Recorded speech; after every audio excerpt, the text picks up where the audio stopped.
Bonjour et bienvenue à toutes et à tous sur mon humble chaîne Golden Boin.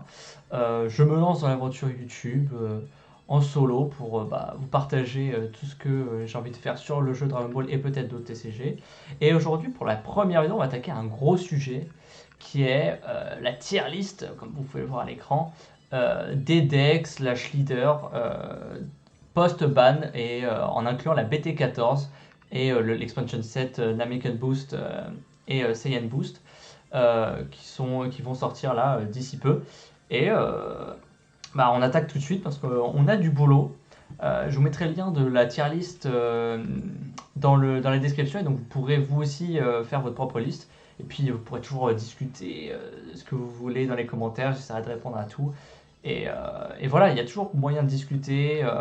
En attendant, j'ai déjà un peu pré-shot tout ça, c'est-à-dire que vous avez pu voir les tiers, donc là ce sera peut-être le deck de référence s'il y en a un. Donc voilà, j'ai vraiment marqué autoroute de la victoire. Donc vraiment, jouez-le si vous l'avez et qu'il vous plaît, les yeux fermés. Les classiques tier 1, 1.5, moi j'aime bien le mettre. Tier 2, tier 3. Même, moi je vais loin, tier 4. Et bon là par contre, là il n'y a plus rien à faire. Vous pouvez rien y faire, ces leaders sont mauvais. Mais donc voilà, donc typiquement là je vous ai déjà mis tous ceux qui sont à mes yeux inutiles, qu'on n'a pas besoin de classer. Ceux qui ont un mini truc pour eux, tu vois, vraiment, il y a une petite idée à faire. Et je me dis, selon ce qui sort, comme d'habitude, ça pourra peut-être faire quelque chose en fait, ces decks-là. Et c'est des decks qui, pour moi, enfin, moi j'aime bien les jouer. J'ai déjà eu certains decks avec ces leaders-là qui sont dedans. Et donc, moi je pense qu'il y a toujours des trucs à faire selon ce qui sort. Voilà. Donc voilà, vous pouvez faire des screenshots ou faire pause pour voir un peu. Et puis là, on va attaquer tout de suite la tier list avec ce qui nous reste. Donc j'ai un peu mis dans le désordre, sauf pour le début. Alors, pour le début, en fait, on va mettre selon moi en fait, les decks que vous connaissez concrètement. Ceux qui ont été touchés par la banlist. Alors vous allez voir dans les trash, du coup il y a tout ce qui est banni, hein. Donc Quadripoot, ciao ciao, merci. Ah bah voilà, il est juste là. Quadripoot, merci d'avoir existé, mais on veut plus de toi, ciao ciao. Donc on va mettre, je pense, et on va attaquer quoi? On va attaquer noir. Allez, Vejenx qui s'est fait toucher. Donc il meule que 3, qui a été inchangé, mais qui au lieu de burst 5, burst 3. Alors, est-ce qu'il va rester tier 1 ou est-ce qu'il va passer en tier 1.5?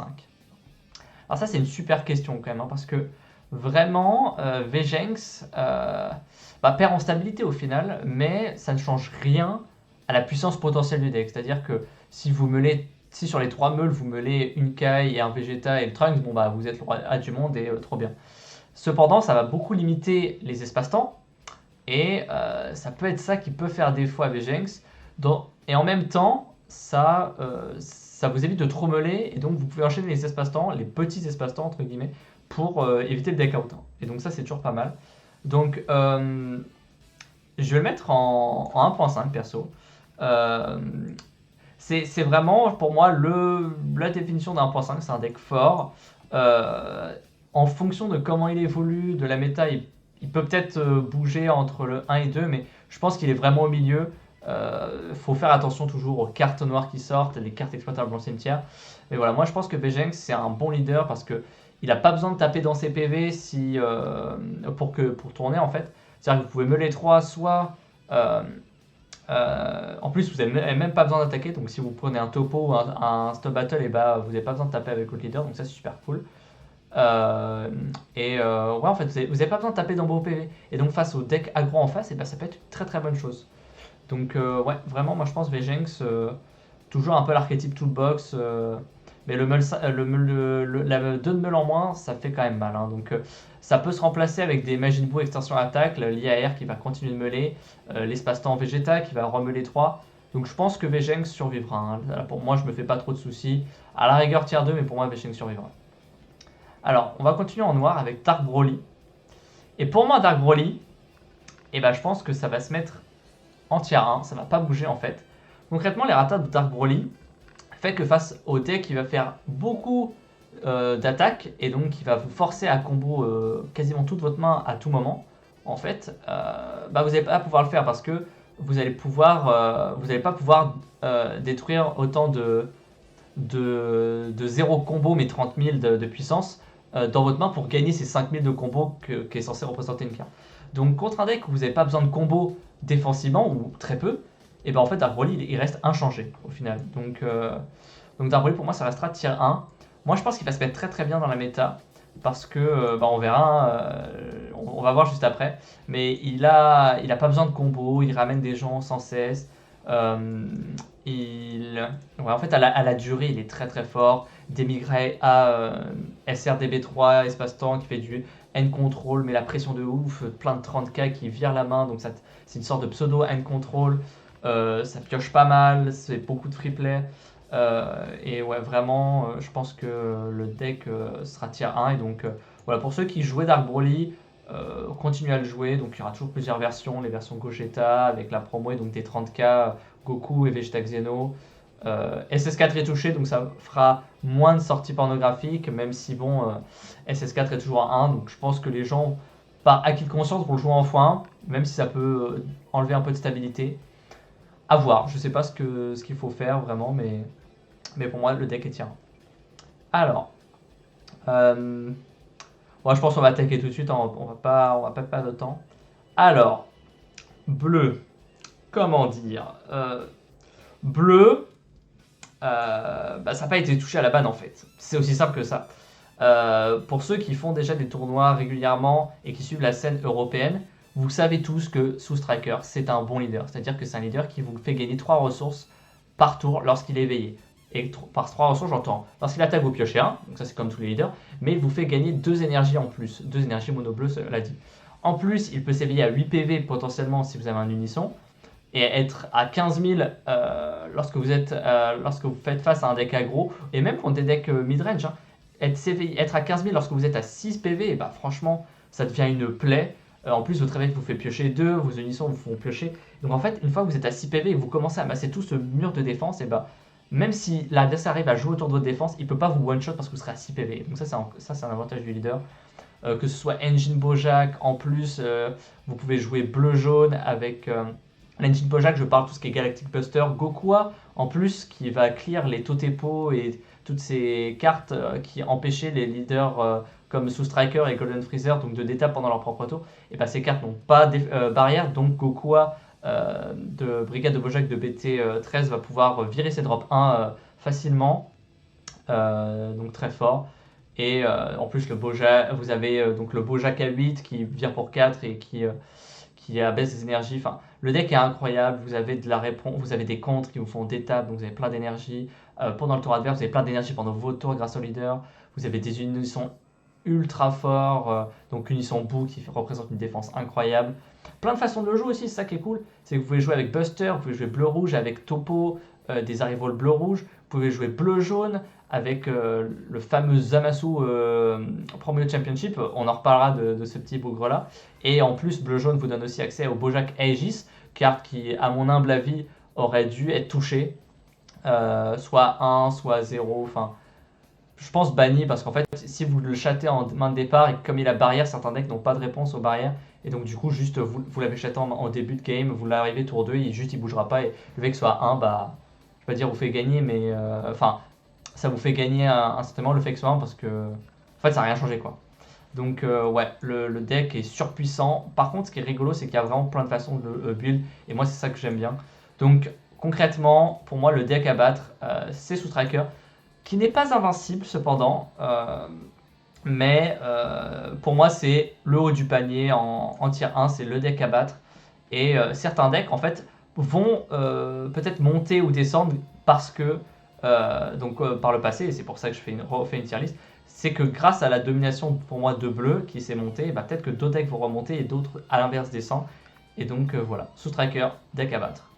On va mettre juste derrière Baby, qui pour moi c'est un peu le même délire, hein. Unisson Boo, toujours son... Lui il a 8 dimensions magiques s'il veut, peut jouer Engine Galactic Buster, donc par contre lui il est obligé de rester mono bleu. Ouais, vraiment Baby très très fort, un contrôle incroyable. Le leader fait pas autant de choses, mais il a accès à des meilleures cartes en somme. Donc toujours Unisson Boo, le dimension magique. Il y aura des contres, il a des contres mis en jeu possibles. Les builds sont, enfin, il y a tellement de contres mis en jeu dans Baby et que vous pouvez jouer vraiment des builds adaptés à la méta. Donc vous pouvez jouer le contre Baby Vegeta qui contre un 4 ou moins en payant 2, mais à l'après vous détapez un. Voilà. Le seul défaut peut-être de Baby comparé à Soul Striker, c'est que il est plutôt dépendant de. En fait, il est plutôt sensible à l'inverse au drop 1 de DB3 qui ont barrière qui empêche de détape par des effets contre.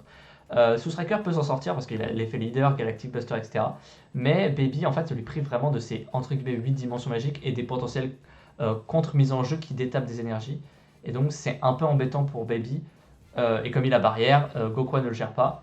Donc voilà, Baby, ça peut être un peu emmerdant. Mais il y a des decks qui ne peuvent rien faire face à autant de contre-attaques. Et Baby, ouais, très bon deck. C'est débattable. Est-ce qu'il est au-dessus du tier 1 ? Pour moi, là, je mets, mais pas forcément dans l'ordre. Alors ensuite, on va passer un peu à un perdant de la banlist, donc Mecha Freezer qui s'est fait qui a perdu en fait sa carte maîtresse, hein, Rassemblement de l'Univers 9 qui était complètement craqué dans ce deck. Et pour moi, ça le fait tout simplement passer en fait en tier 1.5. C'est-à-dire qu'en fait, le deck, vous pouvez le jouer comme avant, juste vous enlevez les univers, enfin vous enlevez vos Chapil et vos Sorel et hop. Enfin, les petits engines univers 9, sauf évidemment vous gardez Basile. En plus, il a perdu Bergamo en 3 exemplaires. Si vous ne jouiez pas 4 Bergamo, 3 c'était encore jouable, mais Bergamo c'était vraiment ce qui faisait que jaune tenait très très bien. Donc le leader a encore des avantages, hein, évidemment. Vous avez accès à Planet Vegeta qui va vous tuto toutes les cartes de side deck possibles. Et donc vous pouvez jouer des cartes de side en fait en main deck. Vous pouvez jouer tout en x1, tous vos side en x1. Et la carte vous auto-éveille. Donc le leader en fait est pas mal stable parce que vous avez de l'auto-éveil. Mais au final, vu que vous n'avez pas cette force de frappe grâce à Univers 9, donc lorsque l'adversaire était full tap, vous pouvez vraiment cramer tous vos PV et vous aviez assez d'attaquants pour le tuer en un tour. Et donc le fait de perdre entre guillemets tous vos PV sauf les derniers, c'était ok vu que vous le tuiez. Sauf que là, même en étant à 4 et en dépensant vos 3 PV, bah, si c'est pas pour Univers 9 Rassemblement, et bah, vous allez avoir beaucoup de mal à one-shot le mec. Donc vous allez devoir attendre peut-être 1 ou 2 tours de plus. Et en fait, bah, le leader Mecha Freezer, si t'as pas dans ses PV, en fait, il fait entre guillemets pas grand chose. Juste l'attaque, il pioche un. Et si vous activez une extra, vous abaissez un mec. C'est sympa. Mais c'est pas si fort que ça. Et en plus, contre les decks aggro, bah, taper dans ses PV, c'est pas si foufou. Hein. Donc c'est pour ça, Mecha Freezer, moi je pense qu'on peut le passer en 1.5 facilement. Et je pense même qu'il est moins fort que Vejenx. En tout cas, pour moi, la bonne liste, c'est de jouer bleu-jaune, Bojack et Aegis, parce que Bojack et Aegis, c'est trop fort. Et Katsenzu, enfin la liste est en fait un peu des ricains où vous chargez du bleu-jaune en énergie. Voilà, vous pouvez remplacer Univers 9 Rassemblement par la frénésie de Kefla, je crois, ou Fury de Kefla. Et enfin, Kefla's Fury en anglais, donc je suppose que c'est ça. Et pour avoir un counterplay qui pioche 2, avoir un peu cet aspect pioche que Univers 9 Rassemblement avait, mais beaucoup moins flexible, c'est en counterplay, vous pouvez pas le jouer pendant vos tours quand vous voulez, même pas en activation combat, enfin c'est clairement genre 10 000 fois inférieur, mais ça peut être remplacé. Suivant. Bah, Roi Vegeta, on pourrait le mettre en tier 1. Mais la question c'est, est-ce qu'il bat les decks à battre en fait, les decks qui vont être joués au début. Est-ce que King Vegeta bat ces decks là? Bah moi j'aurais tendance à dire que non en fait. Donc c'est pour ça que je vais le mettre là. C'est-à-dire que en fait le deck a besoin... En fait, vous avez les versions aggro rouge-vert, donc ça, il n'y a pas de souci. Le terrain va faire que l'adversaire va perdre des PV rapidement, et donc ça se met bien. Sauf que ça reste un deck aggro, c'est plutôt linéaire, et beaucoup de contre vont le battre, ou même juste, en fait, vous allez devoir commit pour dépenser vos énergies, donc du coup, des decks qui peuvent agresser tout autant peuvent peut-être vous battre juste après votre gros tour si vous ne les tuez pas. Donc ça peut être compliqué, mais la version un peu plus contrôle qui, pour moi, va être compliquée à jouer, parce que juste à cause de l'existence d'une seule carte, c'est la promo Zamasu Championship. Donc qui va être joué dans tout ce qui est bleu-jaune, c'est-à-dire sûrement Soul Striker, sûrement tous les leaders jaunes que je vais vous citer, Donc Mecha Friseur, donc en fait, bah, juste si vous posez votre Nissan Shan pour 3, bah, juste il vous fait Zamasu pour 2. Et vous avez perdu 3 énergies. Et lui, on a perdu que 2. Il n'a pas perdu de carte. Il n'a pas perdu de CA. Et en plus, attention, et en plus, lui, il a payé 2 et vous 3. Mais en plus, lui, les 2, il s'en fout. Il a Bojack et Aegis dans son deck. Donc en fait, il a plus d'énergie que vous. Alors vous, vous êtes un deck rouge. Donc moi, je pense que juste à cause de la méta, Roi Vegeta, c'est peut-être un peu en dessous. Débattable parce que le deck reste quand même très fort une fois installé. Mais moi, c'est un peu le feeling que j'ai, c'est que euh, concrètement, contre les decks qui vont être présents au tout début de la méta, il va avoir du mal à tirer son épingle du jeu. En plus, ouais, pas un CA fou, je trouve. Il est très bon défensivement, mais en termes de CA, il est pas si incroyable. Et du coup, des decks end control vont le bouffer, Dark Broly va s'en sortir, etc. Suivant, Roi Cold. Roi Cold. Alors, Roi Cold, pour moi, c'est bottom du tiers 1.5. C'est. Alors, il y a d'excellents joueurs, hein, de bonnes mains, ça peut être bon. Mais en fait, King Cold, concrètement, il pioche un comme tous les leaders. Il s'éveille très vite, donc mais il pioche un comme tous les leaders. Son tour d'éveil, il peut piocher 2, donc ok, c'est sympa. Parce que vous pouvez piocher de la phase non éveillée, en activant un terrain. Vous vous éveillez, et ensuite vous réactivez un terrain. Bon bah hop, super, vous avez un leader qui a pioché 2 le tour où vous êtes éveillé, sans compter la pioche de l'éveil, évidemment. Oui, d'ailleurs, éveil qui ne pioche pas, donc oubliez ce que j'ai dit. Euh, et donc c'est un leader très bon. Et après, à tous les tours, théoriquement, vous avez 10 000 de combos gratuits. Donc ça, c'est pas mal. Il a accès à des comptes, un très très bon contre. Il a un bon engine en fait à lui tout seul. Il a un peu des cartes pour répondre à tout. Donc il peut détruire des créatures facilement. Il peut détruire des créatures avec barrière. Il peut agresser avec son terrain qui lui donne double frappe. Et effet leader, vous cassez un terrain. Donc il a 35 000 double frappe, ce qui est pas mal gros. Il a son kill unisson, triple frappe plus SSR. Donc il y a vraiment des choses bien dans King Cold. Mais je pense que ça va être compliqué. À voir quand même ce que ça peut donner avec le nouveau terrain promo qui va vous permettre de jouer l'engine Broly des starter decks et de BT6. Donc à voir ce que ça peut faire, mais King Cole, moi je le laisse tier 1.5, peut-être tier 2, mais bon, on le connaît tous, donc moi je vais quand même le laisser en 1.5. Et voilà, montrez-moi ce que vous savez faire avec King Cole. En tout cas, très bon deck budget. Genre c'est un deck 1.5, c'est peut-être le deck le moins cher qui se trouve sur cette tier list. Et je pense vraiment, en termes de tunas, ce sera votre meilleur ami. Et SCR enlevé évidemment. Bah, je pense qu'on a passé tous les leaders un peu mainstream en fait auxquels vous vous attendiez tous. Hein. Je pense que globalement c'était ces 7 là. Donc ensuite on va passer à la suite. On va prendre de Broly Cinema qui pour moi a un très bon shot en fait. Je vais le mettre tier 2, ouais, on pourrait dire tier 3, what the fuck, c'est un leader, il est obligé de prendre un PV, il a été rata, plus aussi fort. Mais en fait, il y a un truc qui est assez fou avec ce leader, c'est que relever un Broly Arrival avec ce leader, c'est extrêmement fort. Parce qu'en fait, le Broly Arrival va abaisser l'énergie, vous pouvez le faire pendant le tour adverse. Et ensuite, à votre tour, et ben, vous pouvez attaquer avec ce Broly Arrival, ensuite prendre un PV avec votre leader, relever ce Broly. Donc vous avez une deuxième attaque à 25 000 et en plus le Broly va refaire son effet, donc vous allez pouvoir repiocher une carte et re-abaisser quelque chose ou mettre KO quelque chose. Donc en fait vous allez prendre un point de vie, piocher une autre carte et en plus de l'attaque de Luther qui va vous faire piocher une carte. Possibilité en plus de relever votre leader, donc ça c'est super intéressant pour les decks qui empêchent d'attaquer avec vos battle cards ou des tricks, c'est-à-dire que votre leader, bah, en fait on ne peut pas vous le mettre KO en plein combat, donc vous pouvez relever votre propre leader. Et en fait, bah, pour moi ce qui fait qu'il se met un peu plus haut qu'avant, c'est que bah, Bergamo il est passé à 1. Et bah, quelle carte en fait a un peu le même style de gameplay que Bergamo? Bah, Broly Arrival. Et un des leaders qui profite le mieux de Broly Arrival, et bah en fait c'est ce Broly Cinema tout simplement. Donc voilà, moi je le mets ici, je l'aime bien, bon deck. Alors ça, on va le mettre en tier 3, full rogue. Donc vous avez un peu des notes, hein, donc vraiment pour qu'est-ce que je détermine pour un tier 1, tier 2, tier 3. Évidemment, plus on descend, plus c'est risqué, moins vous avez de chances de topper. Mais je les classe quand même. C'est un leader qui meule 3, donc un peu comme Vejenx au final. Et éveillé, en fait, vous pouvez reprendre des cartes de la Warp en main. Et donc, ça vous fait peut-être une stabilité au lieu de piocher des cartes, une carte aléatoire de dessus de votre deck, vous allez pouvoir prendre une carte de la Warp en main. Et ça, bah, ça vous offre une stabilité vraiment pas mal que VGENX n'a pas. Alors évidemment, vous pouvez coupler ça avec le Goku SS4 Espace-Temps, donc vous avez encore plus de stabilité. Et il a accès en fait à toutes les cartes que VGENX peut avoir, hein, c'est-à-dire l'extinction, les cartes du starter VGENX, donc le Trunks, le Vegeta et la Kai, extinction attaque, même la carte extra 1 qui lui donne 15 000 double frappe à un CN noir. Il a accès à tout en fait. Et en fait, cette stabilité, par exemple, on avait vu un tournoi un moment où un Vegeta avait fait top 4 ou même gagné, je sais plus, un Vegeta noir en fait, un Vegeta Xeno, qui jouait la chaîne Katopesla en fait.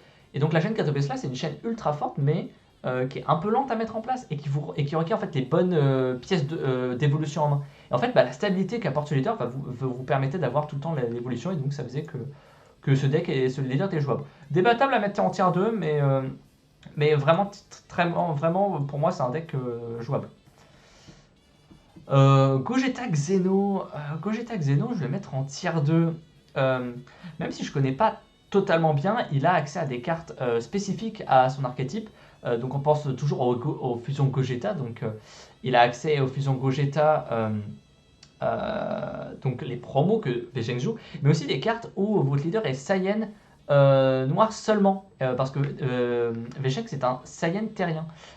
Et donc vous pouvez jouer ces cartes-là. Donc vous avez notamment le 16 000 barrière bloqueur qui warp une carte en face, donc qui est très bon. Vous avez d'autres fusions Gogeta. Et même s'il ne meule pas, vraiment il met une bonne pression et vous avez un build potentiel avec plein de drop 1. Le leader est cool, le deck est cool. Je connais pas assez pour pouvoir m'avancer plus, mais pour moi c'est un tier 2, peut-être tier 3, mais je vais le mettre en tier 2 parce qu'on en voit top de temps en temps. Guignou vert, moi je vais le mettre en tier 3, on va pas non plus s'exciter à le mettre en 1.5, mais pour moi c'est un bon leader, même s'il est pas mal archétypé. Un leader qui pioche 1 non éveillé et qui joue une carte de combat à 15, c'est très bon en fait. Enfin, il n'y a rien d'autre à dire en fait. Piocher 1 et jouer une 15 000 de combo dès le début en fait, c'est super fort. Vous mettez une pression, vous avez pas vous piochez, plus mettez une pression sans toucher à vos PV. Vous pouvez vous éveiller lorsque vous avez vos membres de la Guignou fort sur le terrain. Vous restez à 8 PV, donc contre les decks aggro, c'est très très bon de rester à 8 PV. Après, est-ce que le fait de rester à 8 PV, ça va vous avantager, sachant que la méta est peut-être un peu plus lente grâce à la domination de bleu. Voilà, à voir ce que ça peut donner, mais pour moi, le leader est bon. Alors, C21, donc ça c'est celle du starter, je vais la mettre ici. En fait, bleu-vert, c'est un bon archétype, hein, en fait. C21, ça a accès à des bonnes cartes. Le fait de péter des énergies, les nouveaux arrivals de EB1 en bleu-vert, ça fait plein de choses, ça peut un peu agresser. Je vais prendre les autres decks bleu-vert, en fait, les autres stratégies bleu-vert. Donc on a l'autre C21, donc moi je préfère celle-là d'ailleurs. En fait, piocher et d'étape des énergies, c'est super fort. Par tour de jeu, elle vous fait gagner une pioche et une énergie. Donc c'est mieux que juste piocher en fait. Donc elle vous fait gagner 2 ressources. Sur son tour d'éveil, elle peut, si vous arrivez à faire son effet non éveillé, piocher un des tapins, ensuite vous faites la face éveillée, piocher un des tapins, plus le pioche 2 de l'éveil, vous avez gagné 6 ressources en un tour, c'est oufissime à l'éveil. En plus, vous avez accès au token, au terrain, donc ça peut être problématique pour certains decks. Voilà, en plus, bleu, c'est fort, hein, on le répète pas assez, mais voilà. Il me semble qu'il y a une autre C21. Ah oui, non, c'est ce que je voulais placer, voilà. C'est... Oula, je l'avais vu. Where is Android 16? Android 16, là. Oh, je vais pas le trouver, ça va être chiant. Ça va être chiant. Android 16. Bon, voilà, ici. Android 16 qui est peut-être un poil au-dessus. À voir. Est-ce qu'on le met top du tier 3 ou tier 2? Bon, je pense qu'on va le laisser au même endroit, mais très bon deck qui a moins d'énergie exhaust, qui joue peut-être un peu mieux en bleu-vert aussi, qui pioche pas non éveillé, mais avec un Nissan bout, de toute façon vous êtes très safe. Il vous fait gagner cependant plein d'arrivals faciles en fait, et il vous fait faire des arrivals faciles. Donc je pense que le deck est très bon, et c'est un peu le même style de jeu. Vous pouvez faire une version ramp ou une version un peu plus agressive, donc il se base plus sur jouer des C21 à 5 qui burn, etc. Vous avez C18, donc il peut jouer un peu pareil. Mais on va pas se mentir, ça se joue surtout Meul. Moi, je pense que c'est une stratégie qui est facilement visible. Là, si vous avez un deck qui est préparé pour, en fait, bah, vous en foutez. Les bleus jaunes, ils vont juste vous faire un Zamasu. Donc le freezer à 5 Meul, on rappelle, hein, le deck, il va jouer l'extra à 4, qui va jouer le freezer à 5 Meul. Ou alors qui va juste hardcast le freezer à 5 pour 5 en version bleu-rouge. Et bah juste le mec va vous faire, en bleu-jaune, il vous fait un Zamasu, donc il revient pas en main, mais Zamasu permet d'abaisser une carte, à mettre une carte en inertie. Jaune peut, surtout dans Mecha Freezer, va peut-être vous faire une Giant Ball, donc vous allez juste pas attaquer. Bleu va vous faire un Trunks Counterplay, enfin... si vert, il va vous faire un Freezer CP, enfin... En fait, vous allez tout vous prendre. Vous allez tout vous prendre, en fait, dans ce deck. Donc c'est... Et il y a les decks qui ont juste pas beaucoup de battle cards, donc qui peuvent s'en foutre, ou qui s'en foutent de la meule, donc coucou Vegex. Donc voilà, moi je pense que ça reste tier 3. Mais ouais, peut-être en haut, en fonction de la méta, comment les joueurs sont, mais moi je mets en tier 3. On va passer à Clash Coup. Clash Coup, un deck bien aimé, mais Master Roshi, c'est fait ban. Est-ce que c'est parce qu'ils ont peur pour la suite? Moi je pense qu'en fait c'était un deck super cool. Moi j'adore ce deck. En fait c'est un des leaders facile de prise en main. Il est très simple, hein, pioche un non éveillé, pioche un éveillé, mais il tape à 20 000 double frappe si vous avez écrit un dans les dispersions. Il n'a pas besoin de s'éveiller pour piocher sa carte. Vert à la longue, c'est très fort. Et en fait, le fait de meuler, bah, Vert a pas mal de ressources dans le cimetière. On pense à Rebrian, Zarbon Promo, Dispo qui se warp, enfin plein de bonnes choses en fait. Moi je pense que le deck est bon, malheureusement Roshi évidemment fait mal. Et moi je pense en fait globalement que Vert ça a un bon shot dans la méta. Parce qu'en fait Vert c'est lent, donc les decks aggro peuvent peut-être le prendre de vitesse, même si vous avez accès à Dormante. En fait, si vous avez accès à Dormante, certes vous allez peut-être stopper un tour d'aggro de l'adversaire, mais vous allez perdre beaucoup de cartes en main en fait. C'est un peu ça le défaut. Et un deck aggro, bah du coup, va juste peut-être patienter et vous aurez perdu pas mal de mains pour défendre. Vous avez perdu 2 de dormante et vous avez potentiellement tanké 2 attaques. Donc en fait, vous avez perdu minimum 4 cartes en main ou pris des dégâts. Hein. Et ça, c'est un peu dur pour certains decks qui peuvent se permettre de juste pas tout envoyer et d'attendre. Et donc voilà. Mais Clash Coup, très bon. Moi, genre récemment, j'ai commencé à jouer. C'est un plaisir à jouer. Vous pouvez foutre un peu tout ce que vous voulez dedans. Et voilà.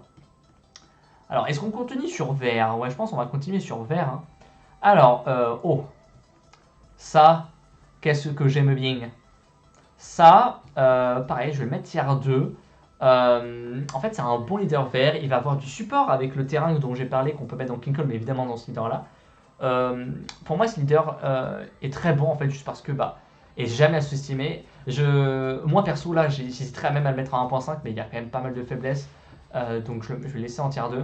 Mais le deck est stable parce que le leader va chercher un armée de freezer, hein, ça y a pas de souci. Et en fait, éveillé, hein, on le rappelle, mais lorsqu'il attaque, vous piochez jusqu'à avoir 6 cartes en main. Donc si vous avez 0 en main, vous piochez 6. Et vous vous souvenez, moi j'aime bien parler en termes de ressources. Le leader il génère combien de ressources par tour? Potentiellement, vous avez un leader qui génère 6 ressources par tour. 6 ressources par tour. Et ça, c'est juste dingo. Ouais, piocher 6 ressources par tour. Je sais pas à quoi il pensait, mais vraiment, c'est. Après, voilà, vous êtes limité, vous avez 600 mains, mais il a sa chaîne qui est possible. Donc avec le nouveau terrain, vous pouvez un peu la spammer. Et vous pouvez jouer good stuff, juste pas de la chaîne. Vous pouvez jouer avec la chaîne, plein de possibilités, mono vert. Enfin voilà, moi j'aime bien jouer de temps en temps. Je connais des joueurs qui ont adoré le spammer et moi j'ai toujours trouvé des decks impressionnants.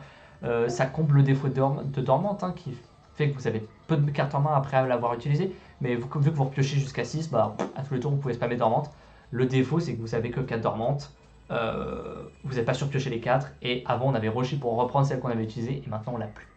Donc ouais. Oh, ouais, ça quand même c'est un bon deck que j'aime bien, tier 2. Alors là maintenant, il va falloir que je le trouve, le petit bébé là. Broly OG. Alors, vous le mettrez où? Tiens. Là, stoppez la vidéo et posez-vous et faites votre guess. Voilà, c'est fait. Ok. Donc, remettons les choses claires. La méta est ralentie. Ok. Bleu est dominant. Vous avez encore quelques decks aggro par-ci par-là qui peuvent vous agresser. Donc, on a King Cole, on a Roi Vegeta en bleu, en rouge-vert ou même en mono-rouge, hein, qui peut un peu vous tabasser. Euh, Vous avez Mecha Freezer qui peut extend en une 100 CPV mais qui génère pas 1 milliard de ressources. Et à côté là vous avez Dark Broly, donc qui non éveillé et pas fou, on va pas se mentir, mais qui peut s'éveiller très vite. Donc, par contre s'éveiller très vite ça peut être un problème contre aggro, mais contre aggro vous avez Dormante. Et par contre, le truc incroyable, donc lorsque vous avez setup votre terrain, donc Demonic Restraint, vous avez un leader qui attaque Piocha, ok. Vous détruisez le terrain, donc vous détruisez pas de carte chez vous, donc c'est bon. Le terrain vous empêche de défausser, donc vous défaussez pas, donc ok. Donc vous allez mettre KO une carte chez l'adversaire, ok. Donc une ressource en moins chez l'adversaire, donc on va compter une ressource en plus chez nous, que ce soit chez nous, chez plus ou moins chez l'adversaire, c'est pareil, hein, c'est un différentiel de 2. Et en plus l'adversaire va défausser une carte, donc vous avez un leader éveillé qui fait un différentiel de 3 ressources. Vous vous souvenez de Sous-Tracker qui va piocher 1 et détaper 2, différentiel de 3 ressources. Et bah Broly fait la même chose. Voilà, Broly fait la même chose, il a accès à tout le stuff vert qui fait peut-être des choses plus puissantes.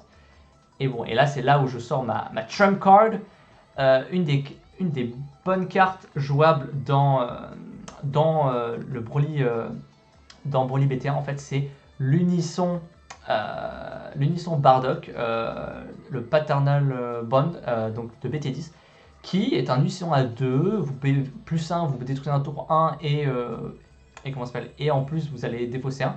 Donc c'est sympa, vous pouvez détruire vos Broly, vous pouvez faire des builds comme ça. Ça peut détruire vos Paragus si vous avez peur qu'il se fasse sniper après. Et surtout, en fait, c'est son auto qui est incroyable dans la méta. En fait, vous voyez tout ce qui est Bojack et Aegis, bah, du coup, vous pouvez enlever la bicolore. Du coup, vous faites défausser 1 à tous les tours, sachant que Broly, c'est un deck défausse. Hein, donc le mec, il va avoir du mal. Il met KO plein de trucs. Sous Striker, maintenant, bah, comment ça se joue? Bleu-rouge, ok, vous enlevez la carte bleu-rouge, le virus super combo pour empêcher la reroll. Il joue bleu-jaune, ok, vous enlevez la bleu-jaune pour éviter le lancement de la reroll. Il combo avec Galactic Buster un Bojack, ok, pas de soucis, je viens le Bojack et du coup il n'est pas joué. Vraiment, Bardock Unisson, c'est le MVP de la prochaine méta. Voilà, c'est cool, c'est dit, vous en faites ce que vous voulez. Et donc pour ça, je m'enjaille, je mets Broly BT1 en tier 1. Voilà, tout simplement. Parce que c'est un leader qui est éveillé, fait un différentiel incroyable. Vous avez accès à tout le bon stuff. Voilà, le seul défaut du leader, je dirais, c'est il doit prendre ses PV rapidement. Donc vous commencez la part réellement à jouer à 4 PV. Et vous êtes obligé de mulligan en fonction de votre leader. En fait, vous êtes obligé de mulligan pour le Broly qui va chercher votre terrain ou votre terrain. Donc c'est un peu le défaut du leader. Mais ouais, c'est vraiment deck de ouf. Moi je trouve le deck incroyable.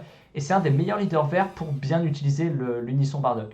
Ouais, vraiment, je trouve ça bien. Je veux dire, en fait, si vous arrivez tour 2 ou tour 3 et être éveillé, avoir posé l'unisson Bardock et avoir un petit contre EB1 qui va vous prendre un pavé et invoquer un bloqueur, vous êtes tellement bien. Si vous êtes contre un deck full aggro, bah, Dormante, c'est pas grave de défausser de la main. Parce que potentiellement Paragus, le sacrifice va vous redonner de la main, ou juste toujours empêcher qu'il attaque, ça va juste vous faire gagner à la longue, et bah vous allez défausser, parce que si vous agressez, il va commit des cartes sur le terrain, vous allez le détruire. S'il commit pas, bah vous allez facilement vous défendre, et en fait à la longue, vous allez gagner tout simplement. Et donc à la longue, en fait, bah, il rivalise, voire excelle plus peut-être sous Striker et bleu en général. Défaut évidemment, c'est que Full Shrouded c'est son Nemesis, et même le C17 Deflect, Turning the Tide, hein, qui renvoie la main et le cimetière dans le deck, c'est super fort contre lui. Donc il faut bien que vous mettez la pression, slash que vous ayez défaussé toute sa main avant le tour 6-7. Et donc voilà, pour moi super deck, voilà, Unisson, CP Freezer, tout tralala. Et donc voilà, moi c'est un peu mon gamble, voilà, c'est le Golden Gamble, hein, je le mets en tier 1. Voilà, je sais pas trop où le mettre, mais je le mets tier 1, mais voilà. Alors, bon, maintenant que j'ai balancé ma bombe, qu'est-ce qu'on met? On peut mettre vert, en vrai, on peut mettre vert. Gotenks, qui peut être 1.5, 2, ça dépend un peu. Je vais le mettre en 2, mais ça pourrait peut-être bouger en 1.5. Gotenks, c'est un deck qui va piocher énormément. Je veux dire, vraiment, quand vous avez Unisson et que vous faites un Gotenks Union Fusion, vous piochez 4 pour jouer un 25 000 Deflect. Donc bleu, Trunk CP, on s'en bat les couilles. Même si on vous le tue, bah, vous récupérez des matos, donc c'est pas perdu. Il attaque 2 fois à 25 000. Enfin, la carte est incroyable et carré et le deck. Et en plus, vous avez option de jouer le Bardock Unisson.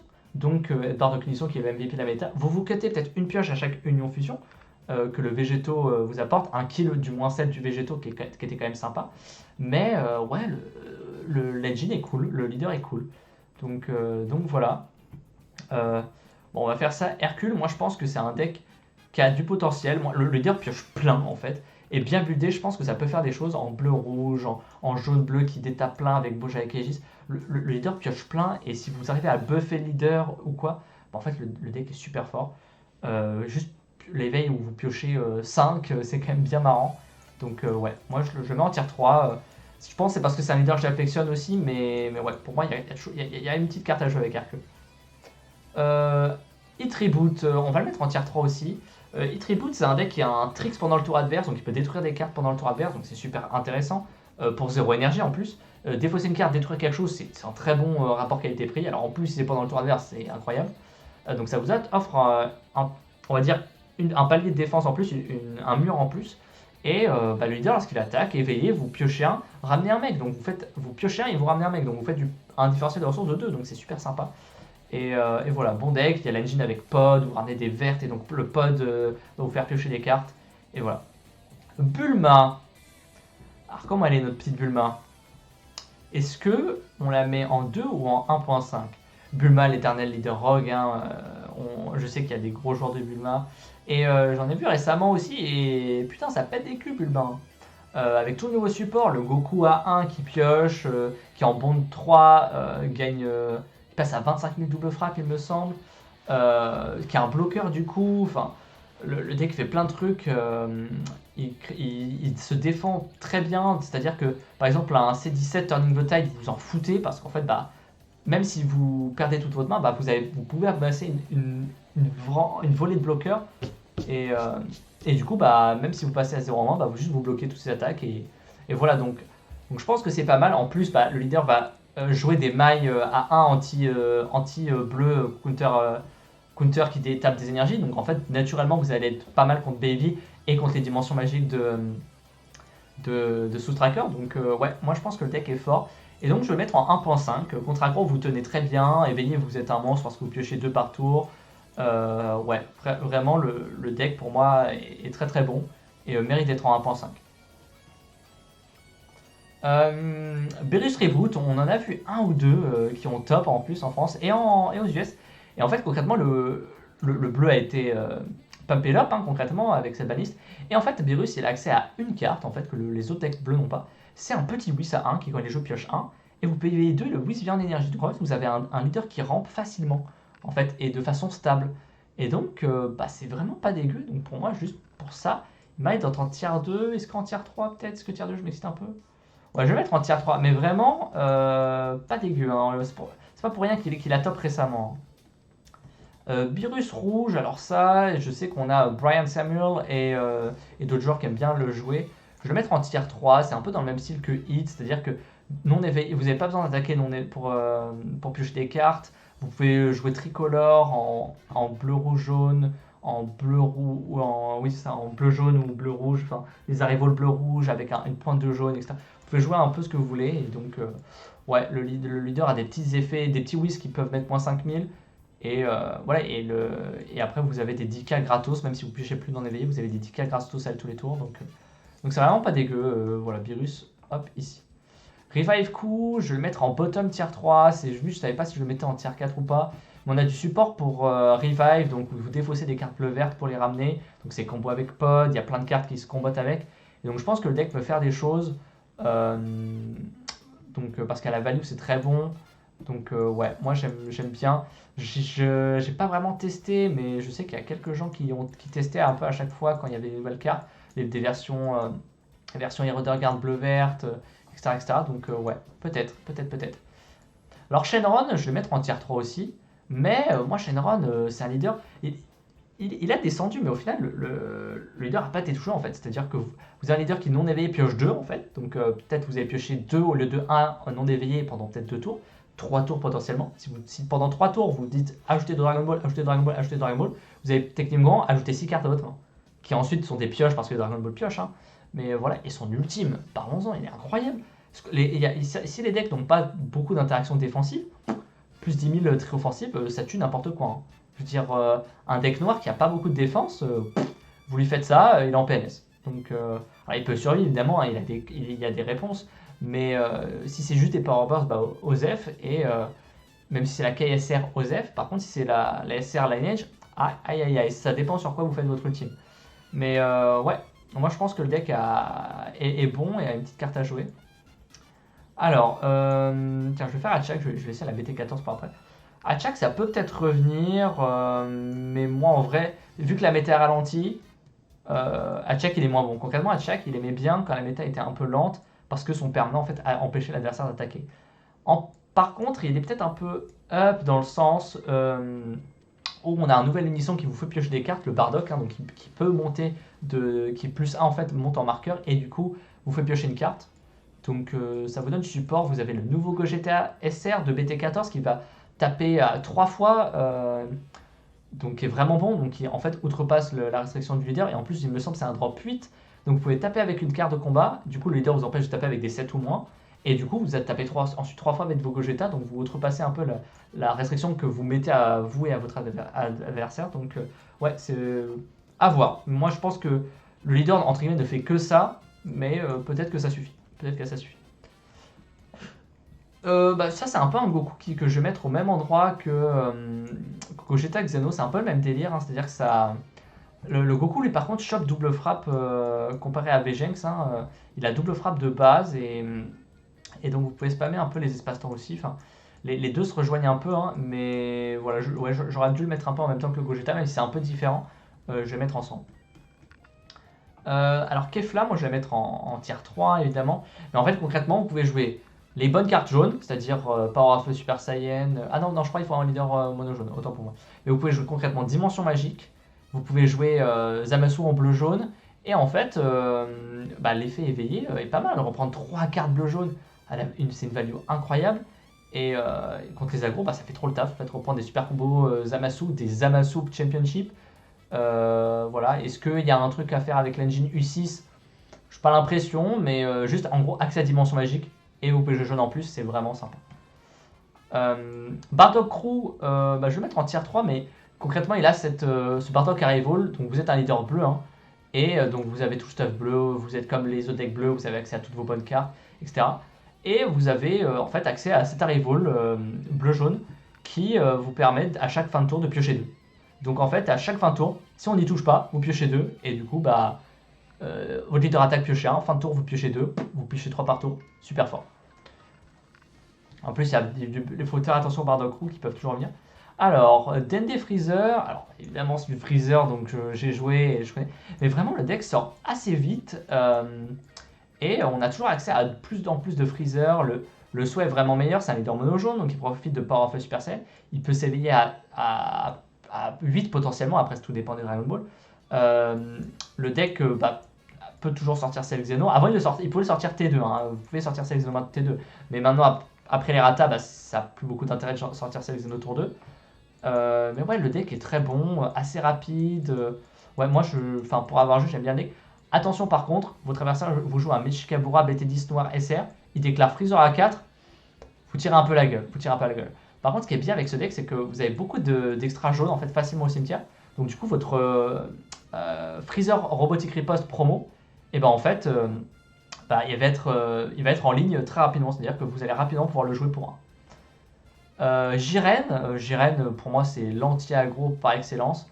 Est-ce qu'il peut être en 1.5 ou en 2? Avant, je l'aurais mis en 1.5, hein, parce que vraiment, survivre, il y avait pas mal de decks aggro. Donc survivre en fait 3 tours gratos, c'est incroyable. Mais le fait que la méta est ralentie, bah, ça lui porte un peu préjudice parce que lui, il aimait bien les decks aggro.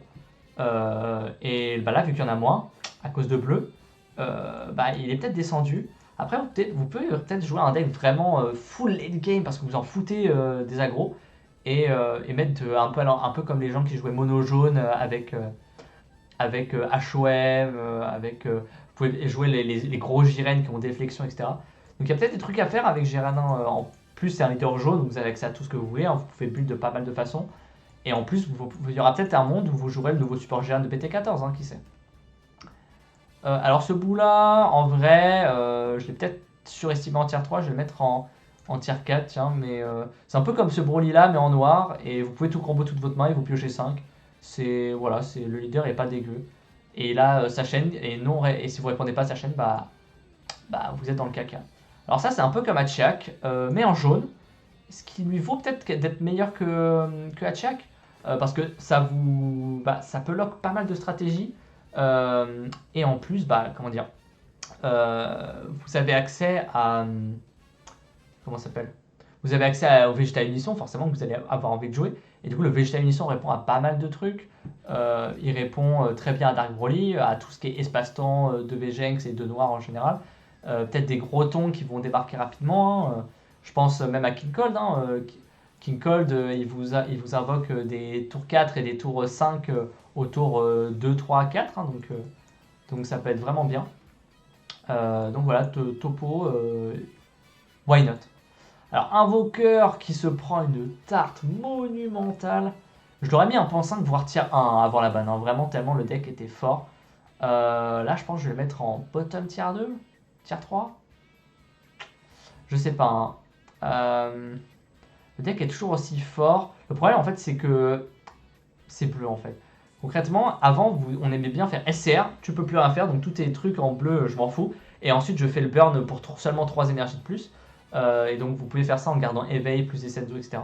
Et maintenant, si SCR ne tue pas parce que l'adversaire a trop de contre en main ou quoi, derrière, ça peut être compliqué de tuer parce que l'autre kill qui reste, au final, c'est la promo qui attaque plein de fois, donc ratatata, comme les gens aiment bien l'appeler. Sauf que bleu peut interagir avec, il y a des decks qui vont pouvoir le tuer mid-battle. Et donc ça peut être chaud, beaucoup de contre, ça peut le faire et bleu en fait peut s'en sortir. Donc je pense que je vais le mettre tier 2 en fait parce que juste c'est win condition. À part la SR qui est ultra fort, donc, et même Ratata qui est ultra fort contre les decks autres que bleu, il est un peu down, hein. Moi je pense qu'on pourrait peut-être même le mettre en tier 3. Bon, on va le mettre en tier 3, allez, peut-être top tier 3, allez. Cell Surge qui est un deck défausse ultra rapide.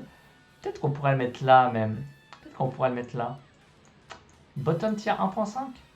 Le deck est quand même dépendant du fait d'avoir ces cells au cimetière, le cell parasite qui se banne parce que sinon les leader ne pioche pas. Cependant, il est très stable, donc il vous permet rapidement d'installer Demigra Unisson, Counterplay Freezer, et après au tour 3 d'être certain de faire Unisson Dark Broly et de faire un Dabra qui se défausse, qui va chercher une boule, donc ça vous fait une défausse gratuite. Vous pouvez clean le board facilement du coup avec cette Unisson et des CP et des Migra, et du coup vous pouvez faire l'effet qui empêche l'adversaire de jouer des cartes, ou qui peut les jouer mais elles arrivent en inertie. Et donc derrière, vu que les cartes sont en inertie, vous survivez un tour facilement. À voir, le deck c'est une sorte de défausse agressif, c'est assez sympa. En tout cas, c'est super cool à jouer. Par contre, si vous voulez une grosse main, pas pour vous. Par contre, si vous voulez que l'adversaire n'ait pas de main, très bon deck, très bon deck, très bon deck. Après, moi je lui préférais un peu Broly. Même mais Broly est plus lent, hein. Attention, plus lent et peut-être un poil moins stable. Mais Broly est plus fort en termes de late game, hein, clairement. Ensuite, attendez, je vais vous remettre un peu de musica. Hop, les OST de Budokai 2, évidemment, qui sont incroyables. Tout ce qui est jazzy, moi je trouvais ça incroyable. Trunks BT10, il a eu du support, on va le mettre en tier 3. Ça peut ramp, donc ramp dans un beau unisson, c'est sympa. Ramp dans un C17 Turning the Tide, c'est sympa. Le deck peut sévir rapidement. Non, le deck est cool. Peut-être même tier 2. Je ne suis pas certain. Je vais le mettre en tier 3 quand même. Hop. Zamasu, c'est un peu le même délire. C'est un deck bleu, mais qui est un peu plus agressif. Si vous voulez jouer bleu, mais pour aller un peu plus dans la gueule, Zamasu est fait pour vous. Vous pouvez remove du board, vous pouvez taper plusieurs fois. Ouais, Zamasu, j'aime bien. BT14, on va le garder pour la fin. Alors, Gotenks. Je vais parler de Gotenks et d'un autre cas en même temps. Donc, on va parler de Gotenks. Donc, Gotenks, concrètement, c'est une stratégie bleu-jaune, hein, un peu comme Mecha Freezer. Sauf que vous n'avez pas besoin de jouer plein d'extras pour que le deck tourne, en fait. Donc, ça a des avantages et des défauts, hein, évidemment. Vous n'avez pas accès à planète, donc vous pouvez jouer planète, mais c'est pas ouf parce que vous avez payé des énergies. Donc, pour aller chercher vos cartes clés. Mais du coup, ça vous fait plus de place. Vous n'avez pas besoin de jouer plein de trucs. Donc vous pouvez mettre un peu tout ce que vous voulez. Donc bleu, jaune, Dibo, Jakeji, c'est super fort, donc c'est bien. Peut jouer Zamasu Promo Championship, donc c'est bien. Zamasu, en fait, c'est un peu le king parce que Counterplay, le bout unisson de bleu, les unitions à 3 de Baby, même Starter Crew, enfin de Striker et de même King Vegeta, parce que, enfin, en fait, tous les unitions à 3-4, bah, les counterplay, c'est incroyable. Enfin, Zamasu est incroyable en fait de base. Donc lui, il y a accès. Et s'il y a un deck qui utilise beaucoup d'extra, bah, le leader pioche en fait un peu sans raison. Auto-éveil s'il veut, même s'il n'y a pas beaucoup d'intérêt parce qu'éveiller il fait pas grand chose de plus. Mais voilà, il pioche décemment. Et par contre, à côté, on va prendre pour moi la même stratégie, mais un peu plus forte. C'est Gohan Icarus, qui est pour moi un des, peut-être le meilleur leader 1.5 peut-être, on verra, mais qui est pour moi au-dessus de ces deux stratégies-là. C'est-à-dire que Gohan, il va piocher plein. C'est-à-dire que vous avez Bojack, toujours n'importe un Bojack, Machu, ça change pas. Alors, contrairement à Goten, vous avez besoin d'utiliser 4 cartes. Vous mettez 4 skillless, qui ont, enfin Gohan Icarus, hein, Gohan et Dragon. Et une fois que vous avez ces 4 cartes-là, vous avez un leader qui, éveillé, dit piochez un, jouez une skillless, vous attaquez avec votre leader, vous combotez la skillless, vous repiochez un parce que vous avez comboté avec skillless, donc effet, je joue la skillless, je pioche un, ok, donc vous avez fait un plus 1, très bien. Et ensuite vous combotez la skillless et vous repiochez un, donc vous avez pioché 2, et vous avez un petit combo 5 ans en plus, sans aucune raison. Donc c'est super cool. Donc en fait vous avez entre guillemets généré 2 ressources et demi on va dire, parce qu'un combo à 5K c'est pas non plus incroyable, ok. Mais du coup le leader joue toute la stratégie bleu jaune et pioche plus de cartes que ses compères. Donc voilà, moi je pense que c'est le nouveau leader jaune pour la stratégie bleu jaune à jouer si vous voulez continuer à jouer bleu jaune tout en jouant des bons gros macaques Bardock Raiders Warcry. Et des Powerful Super Saiyan, des trucs très bien. Pan, je vais la mettre en tier 2. Moi je trouve Pan très bonne. Parce qu'en fait, toujours dans ce même principe de piocher et de gain de ressources non éveillées, si vous jouez une carte pendant votre tour et qu'elle atteint 20 000, vous piochez un. Ok, jusque-là, elle est servie dans la main. Maintenant, si vous jouez une carte pendant le tour adverse, vous piochez une autre carte. Donc là, vous avez un leader qui pioche 2 non éveillés par tour de table. Piocher 2 par tour de table non éveillé, c'est ultra fort. Et si vous êtes éveillé, bah, vous rajoutez une pioche parce que quand le leader attaque, pioche un. Voilà, c'est aussi simple que ça. Le leader est ultra fort. Voilà, j'ai rien d'autre à dire. Cependant, il faut jouer des cartes de combat et donc les leaders qui aiment bien contrer tout ce qui est cartes de combat, qui aiment bien gérer des cartes de combat, bah Pan va pas trop aimer. Mais voilà, vous avez un engine avec le vaisseau de l'armée de Freezer de TB3 qui est incroyable, qui vous permet de piocher plein. Une fois que si vous avez la sortie où vous le posez T2, à tous les tours vous piochez 10 000 cartes et vraiment en termes de cartes vous montez très haut. Et voilà, moi j'adore le deck. Vous piochez 1 milliard, ou le N-Control vous en foutez. Mais voilà, est-ce que ça passe bleu? À voir, parce que juste spammer le board et piocher des cartes, est-ce que ça va bleu? À voir. Je pense que c'est pas suffisant, mais il y a peut-être des strats. Donc voilà. Alors ensuite, Sin Shenron. Alors lui, il a pris un bon coup parce que sa meilleure carte s'est fait ban. Sa meilleure carte qui s'est fait... non, pas ban en plus. Sa meilleure carte qui s'est fait errata, bah en fait, c'était celle Xeno. Ah oui, ici, il y a peut-être sa deuxième meilleure carte qui est la Pan. La Pan qui se jouait gratos quand vous ayez à 2 PV, donc vous permet de relever une carte de combat jaune. Et bah, vu que la Pan est partie, vous pouvez pas relever votre Cell Xeno qui avait quadruple frappe, que vous sortiez T2, ou votre Sin Shenron à 30 000 triple promo, ou même un 30 000 qui a double frappe. Et donc en fait, bah, vous avez perdu votre force de frappe. En fait, vous êtes revenu à un deck qui frappe normalement, alors avec des gros tons assez gros, c'est-à-dire que vous avez des grosses cartes de combat, mais un negate et bah, ça sert à rien qu'il soit gros si vous faites qu'une seule attaque à 30 000. Hein. Par contre, bah, est-ce qu'on va revenir à la version avec Papa A9 qui fait un peu CBL, un pseudo negate de skill sur toutes les cartes de combat qui a bloqueur vengeance et si vous le remove, vous piochez 2. Moi, je pense qu'on va revenir à cette version-là. Alors, quand même avec quelques cartes agressives, hein, mid-range, donc peut-être la promo à 30 000, ou au moins le 8 qui sacrifie un Sin Shenron et qui se joue et qui peut copier les Sin Shenron. Mais voilà, moi je pense que Sin Shenron c'est un bon contrôle. Après c'est fort contre bleu parce que juste vous payez 6, bah, vous faites une value incroyable. Mais est-ce que c'est suffisant? Je pense que oui, hein, je pense qu'il y a clairement moyen. Et en plus, vous avez votre Sin Shenron à 4, hein, donc qui est le Sin Shenron qui vient avant le Papa 9, qui empêche le leader adverse de se relever. Donc s'il est joué, et bah, ce striker qui tape pas, vous faites adieu à une pioche et 2 énergies. Hein, donc ça c'est quand même bien cool. Donc voilà, très bon deck je pense. Alors ensuite, végétaux, stratégie bleue, génère pas mal de value, bloqueur, donc c'est fort contre les agros. Ça pioche pas mal, je veux dire ça. Concrètement, vous avez un leader quand il attaque piocher 1.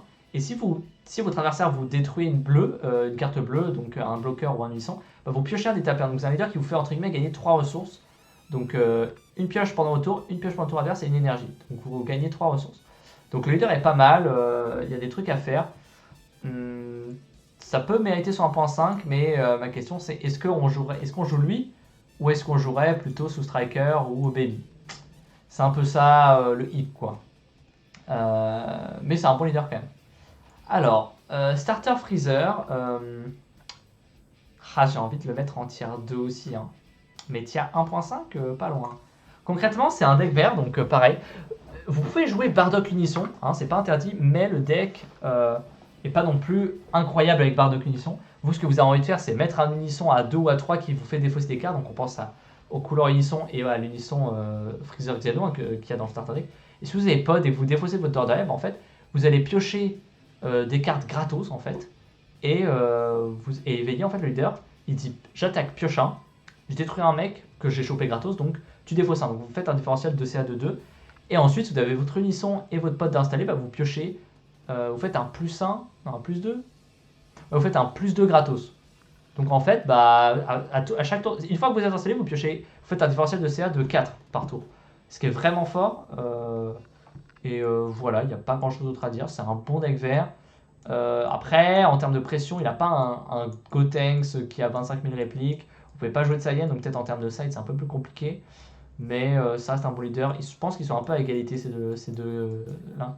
Je pense qu'on va laisser Freezer et Vegito côte à côte, hein, parce que c'est quand même des starters. Alors, agent de la destruction, moi je vais mettre ça en tier 3, bottom tier 3 aussi. Ça sort assez rapidement, ça peut agresser. Ça a une optique un peu agressée, mais vous pouvez faire de la value avec vos cartes en payant 2, donc que ce soit empêcher l'adversaire de relever un leader. On pense que, notamment à Sous-Striker contre lequel c'est fort. Et on pense aussi à C13, même si c'est un peu cher, payer 2, défausser 1, taper à 20 000 coups critiques et mettre KO quelqu'un, c'est vraiment pas dégueu. Et donc le leader peut être sympa. Enfin voilà, tier 3, débattable en tier 4, hein, bien sûr. Alors Red Broly, je pense qu'on va le mettre en tier 2. Ça reste agressif, mais un counterplay bien placé, c'est chiant. Des annul attaques, c'est chiant. Mais le deck reste quand même assez fort, plutôt stable en plus. Et en fait, il punit tous les decks qui n'ont pas de réponse face à lui. La question est, est-ce qu'il survit à bleu? C'est un peu ça. Est-ce qu'il survit à un deck qui fait beaucoup de destruction de terrain et en même temps du end control? Je sais pas, hein, moi Broly et Cell pour moi, tu vois, ils vont détruire sa chaîne. Donc s'il veut remplacer sa chaîne, il va devoir dépousser des cartes et vider sa main. En plus, vu que les decks vident la main, tu vas peut-être pouvoir le faire une fois, mais la deuxième fois tu vas pas pouvoir. Et après tu seras vidé de ta main et les mecs te tueront juste. Mais il y a toujours les sorties avec Unisson drop 1 et au tour 3 vous faites moins 6 Unisson et c'est la fiesta. Mais un stop turn, ça vous freine pas mal hein, quand même. Sachant que j'ai oublié de le préciser, vert en plus a gagné un topo hein, en BT14. Donc voilà, tous les decks qui peuvent jouer vert et qui sont mono vert, hop, vous avez des topos. Non, c'est même pas mono vert, c'est vert juste. Donc voilà. Alors Vegeta c'est un leader bleu, donc c'est forcément fort. Hein. Donc on va le mettre en tier 3. Voilà, c'est un leader qui peut ramp, donc vous avez un leader qui ramp, c'est sympa. Voilà. On va s'arrêter là en fait, le leader ramp, sympa. Alors, est-ce qu'on parle de mon bébé? Le fameux Golden Freezer VT1. Bon, alors il n'est pas là, hein, je vous le dis, il n'est pas ici. Je préfère être honnête. Mais il est pas là non plus. Je pense qu'il est pas là aussi. Je pense qu'il est sûr en tier 1.5. 2, ça me paraît trop bas, mais je vais pas le mettre en 1. En fait, le leader, bon, je l'aurais dit tout le temps, mais en fait, éveillez, vous avez un leader qui pioche 2 d'étape 1, parce qu'en fait, vous allez attaquer, piocher 1. Vous avez joué une carte de combat pour 1, donc vous perdez une énergie, mais vous piochez avec la carte de combat, vous la sacrifiez pour piocher 1. Donc vous avez perdu une carte en main, enfin votre carte de combat, mais elle vous avait fait piocher une carte et vous avez pioché 1 avec votre leader. Vous avez fait moins 1 plus 2, donc vous avez gagné 1, et plus la pioche du leader, donc là vous avez pioché 2 cartes. Et vous regagnez 2 énergies, sauf que vous en avez dépensé une pour le gars. Donc vous piochez 2 et gagnez une énergie. Donc toujours ces 3 ressources incroyables, donc ça c'est super fort. En plus vous avez un leader jaune. Et le fait d'avoir un peu plus d'énergie que les autres et de piocher plein, et donc de voir tous vos decks, en fait, vous filtrez beaucoup. Vous arrivez rapidement à 10 cartes dans le deck en fin de partie, hein, voire même deck out. Et donc, du coup, ça vous permet de voir Cell Xeno, toutes vos cartes en x1, accès à CBL évidemment.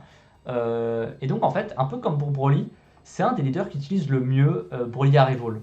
Et donc, maintenant, Bergamo, c'est un peu fait nerf, hein. C'est le leader qui, pour moi, utilise le mieux la stratégie abaisser des énergies. Et donc, je pense que c'est un très bon deck. Après, où est-ce qu'il se situe à voir. Est-ce qu'on peut jouer bleu, jaune, vert? Beaucoup trop chaud, je pense. Donc, vous allez devoir jouer jaune-vert. Donc, si vous jouez jaune-vert, vous ne jouez pas Bojack Aegis, pas Zamasu. Après, Zamasu, vous en faites pas trop. Hein, vous n'avez pas de play énorme, donc de drop 4 énorme. Vous n'êtes pas obligé de jouer des unissons, donc ça, c'est pas trop grave. Mais contre les autres decks, c'est un peu chiant. Je veux dire, votre sous-tracker en face, il a arrêté 3, il pose son unisson, vous pouvez rien y faire. Donc voilà. Mais à la value, vous pouvez peut-être tanker, quoi. Je veux dire, vous avez toujours Cell Xeno, hein, qui concrètement dans ce deck, vous le sortiez tout le temps T5, donc ça change pas grand-chose. Et juste, voilà, la value, vous jouez jaune-vert, je veux dire, vous avez la value, vous pouvez. Contre aggro, vous êtes bien, contre contrôle, vous êtes bien, parce que vous pouvez sacrifier des arbons, promo qui vont défausser, enfin. Bref, on y reviendra, le leader, vous en boufferez de toute façon sur cette chaîne, donc voilà, je veux dire, je le mets par là, peut-être ici, je pense, peut-être ici, moi je le mettrai à peu près ici. Dans la tête des gens, il est là, mais moi je le mettrais ici. Un peu plus fort que Mecha Freezer, même si bon, concrètement, je le mets là parce que moi je joue, mais si on devait compter en termes de représentation, il serait en bas. Bon, Golden Freezer c'est fait. Ouf, on a fait le plus dur sur cette chaîne. Majin Vegeta qui s'est fait bien nerf, donc il y a maintenant besoin de prendre 5 PV avec la sphère pour pouvoir utiliser la sphère au lieu de 4. Et pour moi, ça le fait. En fait, ça change pas grand chose, je le laisserai là. Mais évidemment, les joueurs de Majin Vegeta, ils le sentent, hein, ils le sentent. Moi, je le mettrais en tier 2 parce qu'un leader qui tape à 15 000 double tout en piochant des cartes, ça reste ultra fort en fait. Gagner le 5 000 en plus et la double frappe dès l'early, c'est quand même un boost incroyable, hein. Ça va permettre d'accélérer nettement la game et du coup, des decks qui sont ultra forts dans les games lentes, et en fait, lui, il les punit en fait. Si vous n'êtes pas préparé, juste il vous roule dessus et let's go en fait. Donc en plus, accès à la dormante, tout le vert, etc. Peut-être que ça jouera peut-être un peu plus mineral, peut-être qu'il y aura une option d'unition Dark Broly et d'Abora, comme il y avait un moment, peut-être au moment où le deck est sorti, ou peut-être juste un peu après. Mais ça me paraîtrait dommage de se priver des chaînes Xeno, donc ouais, je pense qu'on va le mettre là. Je sais pas exactement où en tier 2, mais voilà, il est en tier 2. Je remets Salsa. Je vais mettre en bottom tier 3 aussi, quelque part genre là, ouais, un truc comme ça. Le deck pioche des cartes, il va warp des cartes de la drop. C'était sympa de warp des cartes de la drop. Là, c'est bien de warp les apes des decks bleus qui arrivent à en abuser parce qu'ils ont tellement d'énergie qu'ils aiment bien spammer pour piocher plein de cartes. Contre les verts qui vont avoir des Ribrian ou des arbres en promo. C'est pas mal, mais voilà, vous piochez quelques bonnes cartes, mais le deck fait pas 1 milliard de trucs, donc je pense quand même qu'il est sympa, il y a peut-être des trucs à exploiter. Je pense qu'il était pas mal avant, quand la méta était Dark Broly et Vejenx, parce que bannir des cartes, ça faisait chier pour les espaces-temps, pour ramener plein de Broly avec Dark Broly, ou pour le Sparking 20 de Vejenx. Donc voilà, il y avait peut-être des trucs à faire avant. Garlic, je vais mettre tier 2 aussi. Garlic, ça a des bonnes cartes, hein. Vous piochez pas mal avec Souverain. Vous avez votre mec indestructible, vous avez un unisson pas mal. Vous êtes un leader mono jaune, vous avez accès à Power of Super Saiyan et Robotic Riposte toujours. Jouer bleu jaune, ça me paraît compliqué dans ce leader là, mais voilà, vous avez accès à des bonnes cartes. Vous avez aussi sa sorte de dormante sans défausser si vous jouez plein de cartes de son archétype. Donc ça, pas sûr que vous le ferez dans votre build, mais le deck est sympa. Argument pour le mettre en tier 3. Après, c'est toujours la même chose. Est-ce que ça bat bleu? C'est un peu les questions que vous devez vous poser, hein. Est-ce que ça bat bleu?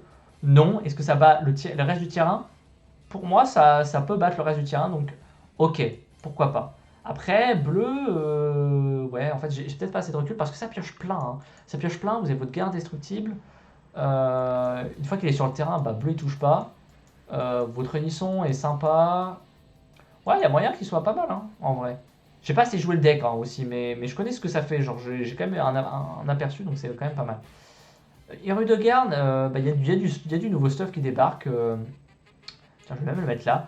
Il y a du nouveau stuff. Le leader éveillé pioche 1 et abaisse 1 en face, enlève une carte adverse. Donc vous faites un différentiel de 2 éveillés, et vous êtes un leader bleu, donc vous avez accès à toutes les bonnes cartes évidemment. En plus, vous avez tout ce qui est support, euh, euh, Phantom Demon, je crois, c'est l'archétype.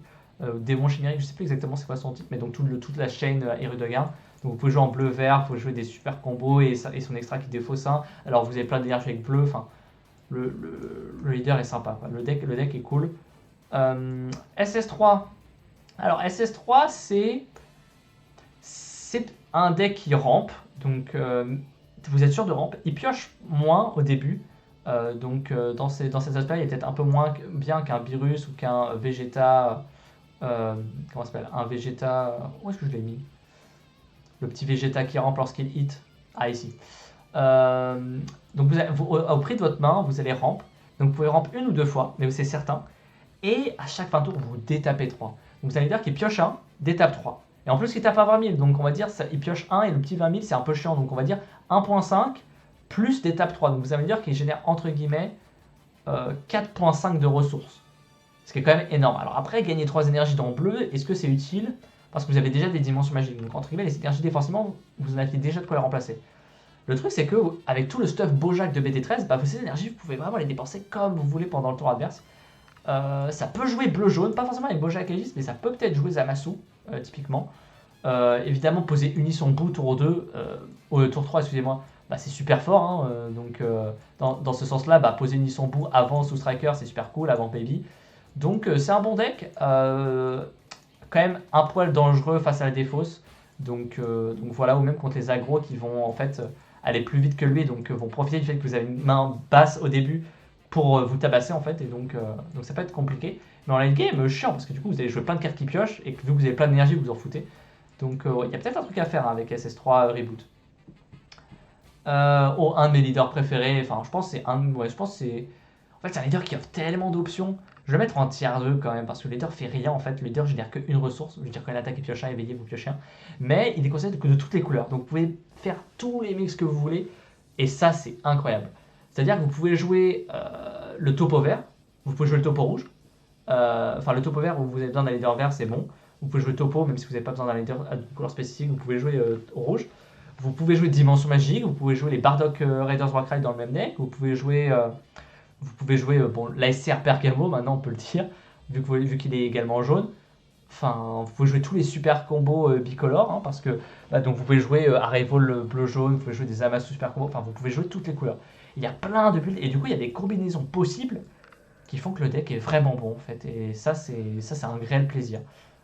Donc ouais, je vais le mettre là et vraiment essayer d'expérimenter. Moi au tout début j'étais en mode putain mais Raiders Warcry c'est trop fort mais on n'a pas beaucoup d'énergie. En fait vous pouvez jouer Dimension Magique et Raiders Warcry dans le même deck. C'est un peu l'argument que j'ai fait pour Kefla dans l'idée. Et voilà en fait tout simplement Dimension Magique et Raiders Warcry dans le même deck, c'est cool. King Piccolo qui a vu son drum passer à 1. Du coup ça le fait passer en 1.5 je pense. Très bon deck quand même. Hein. Alors, son seul défaut, je dirais, contre bleu, c'est que bleu joue un peu le freezer qui peut meuler. Bleu peut jouer ça. Full Shrouded, ça le met un peu au fond, c'est toujours un peu la même chose. Le deck peut quand même évoluer. Je veux dire, il fait toujours ce qu'il faut. Il est peut-être un peu plus fébrile en défense parce que Drum c'était quand même une carte incroyable, bloqueur barrière et qui pétait un petit gars. Donc contre aggro, il est un peu plus vulnérable. Mais à la value, le deck est toujours aussi incroyable. Peut-être que le deck va évoluer un petit peu en jouant des unissons végétaux pour empêcher les Full Shrouded, etc. Il y a moyen, hein, il y a moyen. Cependant, C17, Turning the Tide, ça peut être un problème quand même. Parce que c'est un hardcast, hein, tout simplement. Mais du coup, à voir. Je ne sais pas. Je ne sais pas comment le deck se passera. Je pense que le deck est bon.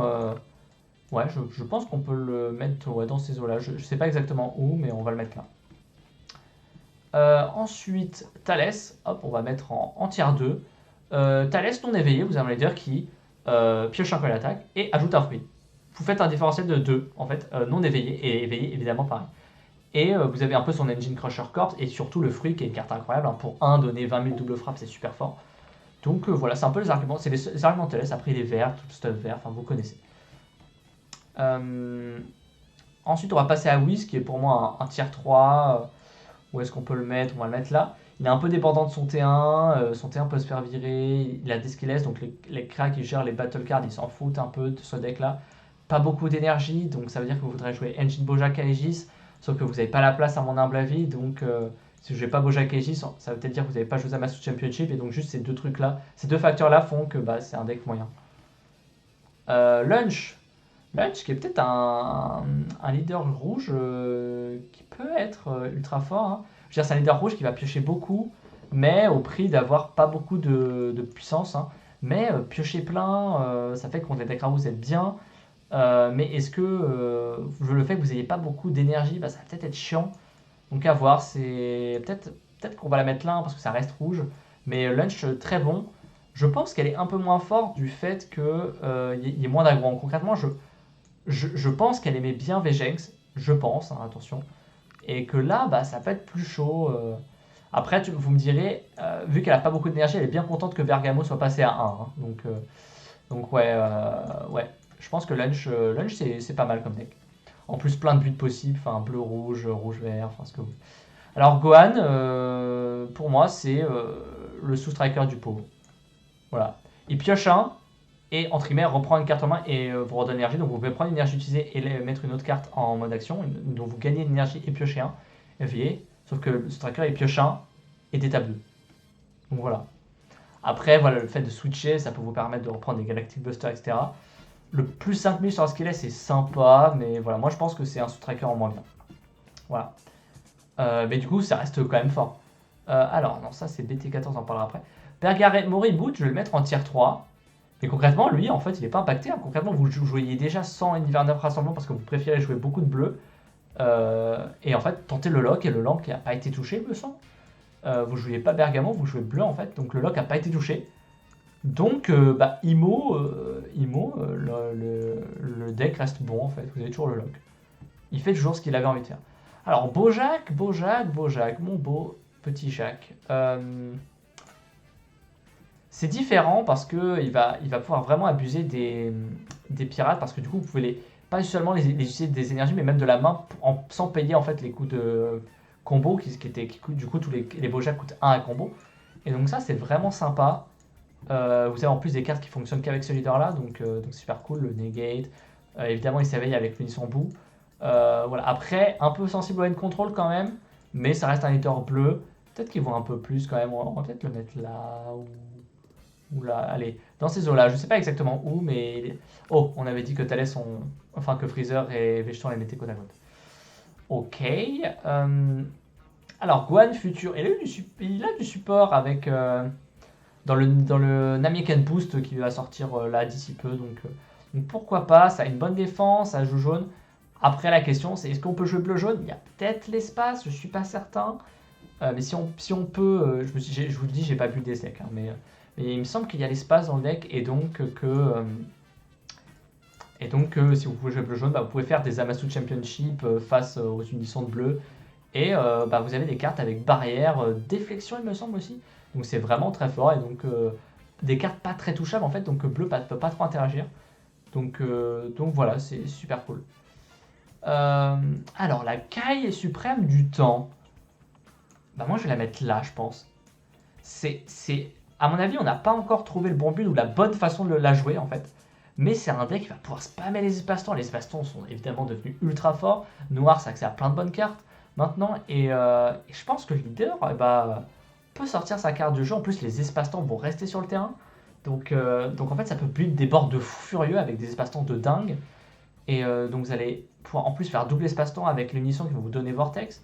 Et du coup, vous faites des tours de ouf. Alors certes, ça pioche pas beaucoup, vous avez peut-être pas beaucoup de puissance. Et du coup, ça peut être handicapant, mais la puissance des espaces-temps et le fait qu'ils restent, ça compense tellement de choses. Et du coup, quand il y a des clans qui vont pas trop vous agresser, le fait que vous piochez pas tant que ça, c'est pas trop grave. Parce qu'en fait, la puissance de vos espaces-temps et le fait qu'ils restent sur le terrain, va peut-être être suffisant pour grind les bleus. Donc ouais, moi je pense qu'il y a un truc avec Clacaille, donc c'est pour ça que je vais la mettre en 1.5. On va prendre Meshikabura, c'est un peu le même délire. Je vais mettre en 1.5. Meshikabura, ça fait tout. Il a un topo, il a un senzu, il vole des battle cards adverses, il a des bons finishers. Il fait tout bien en fait. En plus, son ultime qui fait qu'il tape 3 fois. En fait, il est bien partout. Il excelle, peut-être pas dans tout, peut-être le clean de board quand même. Mais en vrai, il fait tout. Donc c'est un deck qui fait tout, donc entre de bonnes mains, bah, c'est super gratifiant. Vous avez un deck qui fait tout, donc vous pouvez répondre à toutes les situations et à tous les decks, donc c'est super cool. Pilaf, on va le mettre en 3, mais vous avez un Unisson SCR qui peut taper 3 fois avec le leader, donc pourquoi pas. Ouais, et puis bah, vous avez toujours ce leader qui peut s'habiller tôt, qui est un peu explosif. Enfin, pour moi, le leader est toujours bon, mais voilà, tier 3, on va pas non plus abuser. Tenshinhan. Bah, Tenshinhan, on va le mettre en tier 2. Parce qu'en fait, Tenshinhan, son unisson de prédilection, c'est quoi? Vous le savez, vous? Moi, je sais, c'est le MVP que j'ai parlé précédemment. Et bah, c'est l'unisson Bardock, parce qu'il va détruire le Chaozu. Le Chaozu va vous prendre des points de vie, vous allez vous éveiller, et le Chaozu va jouer tout votre engine, hein, donc le Goku, le Tenshinhan, etc. qui vont ensemble. Et du coup, vous allez pouvoir agresser rapidement, parce qu'avec vos tokens, et même vous tapez assez rapidement avec Tenshinhan. Et en plus, bah, vous tapez avec le Bardock, le -3 du Bardock est très bon. Et bah, toujours la même chose, empêcher de combo, donc tout ce qui est Arrival, les cartes bleues de Bojack, etc. Pourquoi tu t'es arrêté? Non, c'est bon, ça va continuer. Donc voilà, pour moi, c'est un peu le même délire d'ailleurs de Broly Starter, hein. Vous pouvez, euh, vous pouvez jouer Bardock Unisson. J'ai presque envie de le mettre tier 1.5 en vrai, juste pour cette raison-là. Je vais mettre tier 2, mais bon. Ouais, allez, soyons fous, je le mets en 1.5. Mais débattable, le tier 2. On arrive bientôt à la fin. Alors, ah bah voilà, et les 3 decks, je les avais mis côte à côte parce qu'ils font un peu le même taf. Alors, concrètement, qu'est-ce qui se passe? La méta est ralentie, bleu, à la value, c'est invincible. Voilà. Concrètement, c'est ça. Et à la défense, c'est très fort bleu, donc vous avez de la défense et à la value, vous êtes très bon. Donc ça, c'est bleu. Bienvenue. Et donc, là, on va prendre Janemba. Donc, vous êtes un leader bleu, donc vous avez accès à Zamasu Championship, pas accès à Bojack Aegis, mais vous avez un leader qui, entre guillemets, meule 2, donc c'est à tous les tours. Et donc, du coup, vous pouvez battre bleu à la meule, tout simplement. Donc, bah, ça, c'est super bon. Ça va peut-être le faire revenir. Je vais le mettre en tier 2. Mais ouais, pour moi, excusez-moi, Janemba, ça a été bump. Avant, moi, je l'aurais mis tier 3, mais là, le fait que la méta soit ralentie et que meuler l'adversaire, c'est très facile maintenant, vu que les decks piochent beaucoup, meulent beaucoup, etc. À part évidemment contre notre ami Vejenx, mais Vejenx va être moins présent vu qu'elle a été errata. Donc je pense que Janemba, ouais, ça remonte, ça remonte. On va prendre Slugmeul. Bah, Slugmeul, je pense que c'est un peu le Janemba un peu moins bien. Allez, on va peut-être le mettre en tier 2 quand même, parce qu'il est vert, donc il a accès à plus de cartes. Il a son Slug qui va quand même enlever une carte en combo. Donc peut-être que juste ça permet d'être plus fort que Janemba et du coup enlever les cartes de combo, donc de bleu et des Arrival, enfin toujours le même délire. Mais en gros, enlever des cartes dans la zone de combat adverse, c'est super fort, et donc je pense qu'il y a moyen que ce Slug ce soit une bonne alternative. Mais voilà, ça me meule pas, ça fait piocher des cartes adversaires, donc c'est toujours un peu chiant. Et voilà, en fait, Full Shrouded, il se le prend plein dedans parce qu'il peut activer aucun effet et ça joue pas mal d'extra vert. Alors que là, Janemba, bah, face à Full Shrouded, il peut au moins faire l'effet leader, défausser et annuler l'attaque des Full Shrouded. Si en plus on arrive T6, si le mec est pas mort à la meule. Ensuite, il y a Couleur Meule. Et Couleur Meule, et bah, accrochez-vous bien, je vais le mettre en 1.5. Couleur Meule, en fait, c'est un deck Meule, ok, qui pioche plus que Janemba. Parce qu'en fait, lorsque vous attaquez, vous piochez un, ok. Vous piochez un. Pendant le tour adverse, si vous réduisez par un effet de carte combat, vous piochez un. Donc non éveillé, vous avez un leader qui pioche 2. Ok. Et lorsque vous êtes éveillé, lorsque vous attaquez, vous piochez un. Si vous réduisez pendant vos tours, vous piochez un. Et si vous réduisez pendant le tour adverse, vous piochez un. Donc vous avez un leader qui pioche 3 éveillés. Donc toujours le même délire, différentiel de 3 de ressources, incroyable. Et vous jouez bleu-rouge, donc en plus il y a le nouveau couleur qui se joue pour 3, donc qui est du support pour bleu-rouge, un couleur championship qui vont être dans les... Non pas championship, dans les promos boutiques je crois. Je suis plus sûr, à vérifier. Donc voilà, ce couleur-là, plutôt bon. Et en fait, ce qui le différencie de Janemba, et d'ailleurs ce qui différencie Slug et couleur de Janemba, c'est qu'ils vont avoir accès à une carte que Janemba n'aura pas accès. Et cette carte-là, c'est une carte d'un deck BT14 qui est tout simplement l'Océanus de Noir de Shinchenan qui coûte 5, donc c'est pour ça que Janemba ne peut pas le jouer, parce qu'il a un coût d'origine de 5, mais qui peut se jouer pour 1 pendant le tour adverse. Qui a un effet comme Topo, concrètement. Il a bloqueur, Et par contre, au lieu de défausser des cartes de la main à chaque fois que l'adversaire attaque, et ben, il va devoir meuler 4 cartes du dessus de ton deck. Et quand vous êtes un deck meule 4 cartes, et ben c'est énorme. 4 cartes, c'est énorme. Et donc juste ça, à voir, mais ça peut peut-être juste niquer totalement bleu. Juste ça, ça peut peut-être niquer totalement bleu. En plus, couleur, ça a envie de jouer bleu-rouge. À voir si on joue plus rouge que bleu. Et donc du coup, il a peut-être accès à Végétaux Unisson qui empêchera Fushrauden et plein d'autres effets. Donc du coup, couleur, moi j'aime bien, ça pioche plein. Contre aggro, il est pas trop en manque parce que il réduit facilement pendant le tour adverse les cartes de combat. En plus, il meule, donc le deck control est pas trop mal. Il peut tuer si l'autre ne fait pas attention parce que les couleurs arrivent ont quand même pas mis double frappe. Donc ouais, moi couleur j'aime bien, tout simplement. Couleur, je trouve ça ultra bon. Alors du coup, on va parler de Sin Shenron. Je connais pas assez. Là, les BT14, je connais pas assez. C'est un deck meule. Du coup, son topo meule, en fait, c'est un topo qui fait pas de CA négatif, donc c'est assez incroyable. Il clean le board facilement parce qu'il va jouer l'extra gratos, qui va warp pendant le tour adverse, donc c'est quand même sympa. Il warp des cartes de la drop, donc il ne choisit pas, mais il warp des cartes de la drop, donc ça peut faire chier pour les espaces-temps. Typiquement, le nouveau Vejenx, il va peut-être avoir du mal à faire des espaces-temps utiles face à Sin Shenron. Et même, c'est fort contre Dark Broly, etc. Donc ouais, je pense que c'est un tier 2, je ne saurais pas exactement le mettre, mais peut-être tier 3, mais je vais le mettre en tier 2. Voilà. Alors, bon, je vais commencer par les compliqués, je vais vous parler de ceux que je connais bien après. Alors, Trunks, il a son Spirit Boost, avec l'unisson de Tapion qui est très très bon. La boîte est sympa, c'est un leader bleu, hein, comme toujours. Il a son Goku qui va pouvoir jouer rapidement, qui a un Goku à 6 double frappe et qui peut se relever, je crois. Et donc c'est une bonne pression. J'ai pas encore assez d'idées avec le deck, mais je pense que ça va faire tier 2. Et puis c'est un leader bleu, hein, toujours le même délire. C'est un leader bleu. Ensuite, on a le nouveau héros de garde. Alors ma question c'est, lequel héros de garde on va jouer? En vrai, tiens, je vais mettre là. Je pense que je vais le mettre en tier 3 parce que concrètement, non éveillé, il prend un PV et il ajoute une carte, mais si vous ajoutez une carte, vous défaussez un. Donc en fait, prendre un PV, c'est sympa pour l'auto-éveil, mais par contre, du coup, vous ajoutez une carte en main et vous défaussez un. Donc en fait, vous ajoutez et vous défaussez. Donc en fait, vous faites du 0 non éveillé. Et ça, c'est chiant. Ça c'est très chiant. Alors qu'au moins, celui-ci a quand même l'effet de. Comment ça s'appelle de défausser un, piocher 2. Donc en fait, vous perdez un, mais vous repiochez 0 et 1. Enfin, donc vous piochez 2, donc vous piochez 1, donc vous êtes à égalité, et 2, donc vous faites du plus 1. En plus, vous avez la combo avec Nosha. Après, vous ajoutez et défausser, et vous avez des effets qui s'activent lorsqu'ils sont défaussés. Donc à voir. À voir si l'engine héros de garde aussi est viable ou pas. Toujours un peu le même débat. Alors, les androïdes, je vais pas vous mentir. Pour moi, c'est le même délire que l'archétype android de BT13. C'est compliqué. Je pense quand même que c'est meilleur que le précédent. D'ailleurs, il y a des cartes du précédent qui vont venir s'ajouter. Ça, son union absorption et son leader qui permet de faire des plus 5000, de détruire des cartes en face. Vous piochez quelques cartes quand même avec les unions absorption.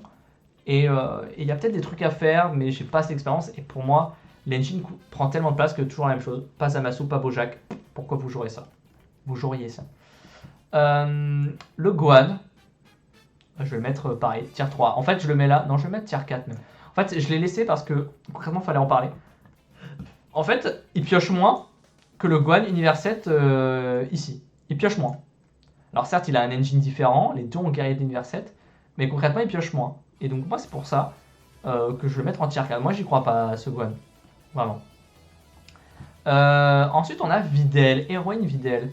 Alors ça, c'est un deck, par contre, que je trouve vraiment pas mal. Est-ce que ça pourrait être un 1.5? Je pense pas. Mais c'est clairement un deck jouable. Vous avez la Videl qui se joue pendant le tour adverse et l'autre défausse 2, ou alors vous lui détruisez et un 7 ou moins. Donc ça, pour une énergie. Hein, et vous la jouez. Donc en termes d'intérêt de battle, c'est super fort.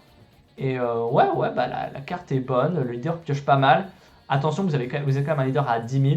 Mais vos cartes que vous avez utilisées en combo vont se jouer en plus, ça vous gagner de la puissance de combo. Donc vous avez un peu comme Lunch, c'est-à-dire que vous êtes faible, mais vous allez avoir des combos gratuits, donc vous allez pouvoir vous défendre quand même. Ouais, le leader est bien. à voir si quelqu'un craque un peu le leader, mais un peu comme Lunch. Lunch, au début, on était en mode ouais, et en fait, on s'est vite aperçu qu'en fait, c'est très très fort. Alors, Boo, c'est agressif, c'est un peu tokeneux. Ouais, j'aime bien Boo en fait. J'ai l'impression que c'est Tenchinon en un poil moins bien, mais qui fait comme Tenchinon, mais sur la durée. Et donc, du coup, c'est vraiment pas mal. Mais du coup, il est obligé de jouer son unisson, et donc, du coup, vous ne jouez pas Bardock Unisson. Donc, donc si vous jouez vert et vous jouez pas Bardock Unisson, c'est un peu dommage. Mais à voir, le deck je le connais pas assez. Parce qu'en fait vous avez votre Boo qui va jouer plein de petits tokens. Et après vous avez les Boo au-dessus qui ont double frappe, etc. qui clean le banc. Et donc à voir, je suis pas certain du deck. Le leader fait pas un différentiel de serre incroyable, hein, comme les leaders parfois je les vends parce qu'ils font un différentiel incroyable. Lui non, mais il fait chier, il peut gagner des mots-clés quand même. Il y a quand même cet aspect-là qui est marrant. Donc pourquoi pas, à voir. Alors Jiren rouge avec des évolutions tier 2 ou tier 3. Moi j'ai l'impression que c'est tier 3. Hein. Le peu que j'ai vu. Alors ça joue pendant le tour adverse, donc ça fait plein d'interactions. Ça pioche quelques cartes. Je veux dire, le leader ne pioche pas non éveillé, mais il joue des tours 1. Donc en fait les tours 1 vont pioche, donc au final c'est pas trop grave. Ensuite du coup les tours 1 vous les jouez gratos, donc ça vous permet de jouer les évolutions qui se jouent facilement.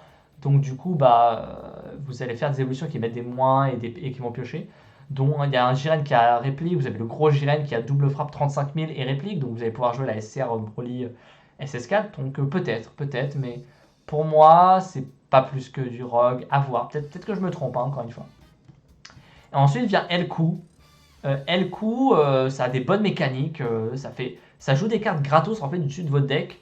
En fait, vous les payez, les cartes, mais vous payez des cartes qui ne viennent pas de votre main. Donc en fait, vous les gagnez, c'est-à-dire vous les jouez directement du deck. Quand vous gagnez une carte sur le terrain, et en plus ces cartes-là vous font piocher. Donc en fait, par exemple, le Goku qui dit pour 1, quand il est meulé, vous le jouez, vous piochez une carte et vous abaissez quelqu'un. En fait, pour 1, vous jouez une carte qui n'est pas de votre deck. Donc le Goku, il n'était pas dans votre main, donc vous l'avez gagné, donc vous avez fait un plus 1 sur le terrain. Et en plus, il vous fait piocher une carte, donc vous avez fait un pseudo plus 2 pour une énergie. Et en plus, vous avez un bloqueur, donc vous allez pouvoir bloquer. Et donc si vous bloquez, ça va vous permettre d'entrer en phase de combo, donc de faire des Power Up Super Saiyan, des Bergamo, des Aegis, des Pojak, etc. Et de protéger votre unisson, et c'est super cool. Et vous avez le papa Goku qui se joue au tour 4, mais qui pour 3 énergies, vous avez un unisson. Et qui empêche tout effet de battle card, donc adieu les topos, tous les topos like, donc le topo vert qui a un bout, le topo noir, le Shenron noir qui est joué dans les deck pulls. Donc à voir, peut-être qu'il pourra grimper. Hein. Mais ça a l'air compliqué de trouver la place pour jouer et Bojack Aziz, Zamasu et tout son engine. Mais attention, par contre c'est compliqué à prendre en main. Hein. Pour avoir testé en stream, compliqué. Mais peut-être qu'une fois qu'on sera habitué, que quelqu'un aura trouvé une bonne liste stable et tout, peut-être que ça pourra monter. Pour l'instant, je le mets en tier 2. Peut-être un peu plus haut du tier 2, genre là. Ouais, là, allez. Et ça conclut notre tier list. Hein. Je pense qu'on est pas mal. Donc, oui, Golden Freezer n'est pas tier 1. Donc, pour rappeler, vous avez le King ici, donc bleu.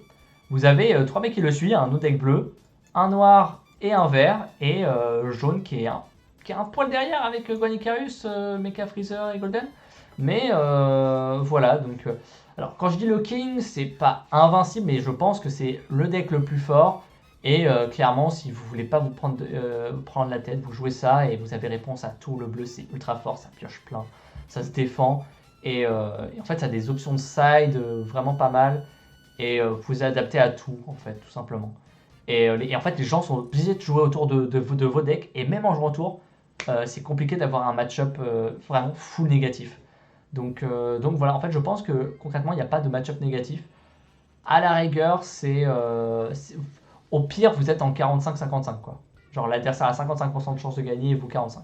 Mais vous avez toujours l'option où vous commencez, vous chopez à check dès le tour 3, donc vous avez un tour gratos. Enfin, voilà, quoi, c'est toujours compliqué. Donc voilà, ça conclut ma decklist, ma tier list des leaders et des decks. Hein, donc voilà, j'espère que vous a plu. N'hésitez pas à débattre. Hein, il y a plein de decks que je vous ai pas cités qui sont là, mais et voilà. Donc je vous remercie d'avoir suivi cette première vidéo. Il y aura d'autres vidéos qui continuent. J'en ai déjà une en tête, un concept en fait que je voulais faire depuis longtemps, qui s'adressera aussi bien aux joueurs qui commencent le jeu, qui veulent devenir meilleurs, et du coup aux personnes expérimentées. Peut-être que ça améliorera leur vision de jeu. Et voilà, donc merci d'avoir suivi cette première vidéo, et puis je vous dis à bientôt. N'hésitez pas à liker, à suivre la chaîne, ça m'aidera surtout au début, hein, on va pas se mentir. Et puis moi je vous dis à la prochaine dans une prochaine vidéo.